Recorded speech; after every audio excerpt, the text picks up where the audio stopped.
আপনারা মনে হয় সব সময় করেন না না ফেসিয়াল? এই কারণে তো স্কিনের ভিতরে অনেক ময়লা জমা, স্কিন অনেক কালচা ভাব। প্রত্যেক মাসে মাসে করলে স্কিনটা মনে করেন ব্রাইটনেসও বাড়ে, আর হচ্ছে স্কিনে বয়সের ছাপ পড়ে না, স্কিন ক্লিন স্মুথ থাকে, সুন্দর থাকে।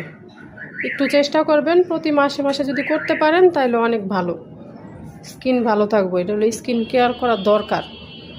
আর স্কিন কেয়ার না করতে করতে বয়সের ছাপটা, আমাদের বয়সের আগে বয়সের ছাপটা পড়ে যায় স্কিনের মধ্যে, বুঝছেন? এটা তো অনেকে বোঝে না, এই কারণে করতে হয়। নিজের যত্ন নিজেকেই নেওয়া লাগে, কারণ একটু সময় বের কইরা নিজের যত্ন নেওয়ার অবশ্যই দরকার।